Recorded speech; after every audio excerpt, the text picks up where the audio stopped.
Weapon. Dead. Gone. Penny. Boom. Boom. And boom. Objection! Stop it! The next day. I swear to you, the man doesn't have Alzheimer's. He uses the mad cow as an excuse to do whatever the hell he wants, whether it's dropping his pants or shooting people. He had a PET scan. It showed he has plaque on his brain. Says who? He's Denny Crane. You don't think he could rig a PET scan? I'm telling you, the man knows what he's doing. Is he going to win here? That, I don't know. We don't really have a defense. Can you explain the wisdom in letting Jerry close? Denny's wisdom, since Jerry was also a victim, he's most able to put the jury in Denny's shoes that night. Shirley, Carl, Shirley, do you find me terribly sexist? This isn't funny. Answer the question. Before I respond, could you answer a question for me? Are you finished fiddling with my cheerleader outfit? No, that's just a textile fetish. Alan, I respect women. Every part of a woman. I'd say especially the parts. That's right. So, that isn't true, Shirley. Is it? Alan, you know you are an iconic lech. If it'll make you feel any better, sometimes even I like being ogled by you. So do I. I think the problem you're having is you feel reduced by the label.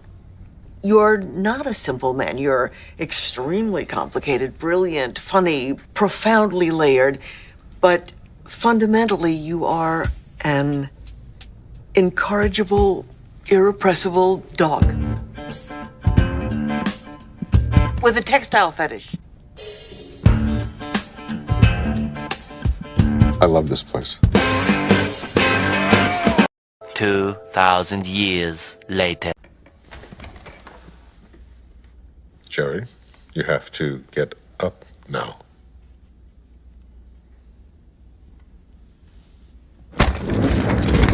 Human life. Human life. Can we just please dispense with the human life jingle? It's so boring. Of course, we're all pro-human life. Show of hands. How many in favor of people not being dead? Well, let's face it. We love guns.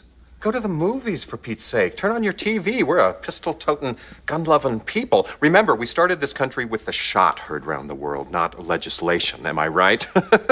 Look, Denny Crane is a lawyer himself, a scholar. In fact, if there are two legal minds that were ever in perfect sync in this country, it would be those of Antonin Scalia and Denny Crane. Check their DNA. Twins, separated at birth. I tell ya, Denny and Tony, Tony and Denny. Can you imagine Denny Crane on the Supreme Court? Wow, Scalia, Roberts, Thomas, Alito, and Crane. Talk about birds of a feather. Jerry, what are you doing? What am I doing? I'm celebrating the actions of my client. I'm acknowledging that he, along with the Supreme Court, not all, but the big five, are smarter than any other Supreme Court we've ever had. I mean, no other Supreme Court in our 200-year history could find a right to bear arms for non-military purposes. But suddenly, presto, thank God for the big five, I tell ya.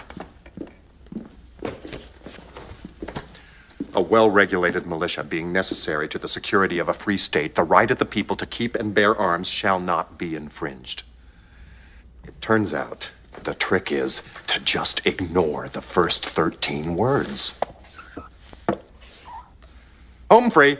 See, Big Tony calls this the prefatory clause. Prefatory, I guess that means worthless. And this is the operative clause. Of course. All this nonsense about the right being necessary for a well-regulated militia, they put that in for fun, those founding father jokesters. We weren't supposed to actually take this part seriously. How could all those stupid Supreme Courts over the last 200 years have fallen for that? I have a word with co-counsel. No, you may not. Sit down, hacky sack. And enough with this, we're a nation of laws, crapola. Please. We're a nation of politics. Am I right? Am I right? The laws are simply devices to serve our ideologies. For example, this court, which is the smartest in the history of the world, trumpeted individual liberties to protect guns.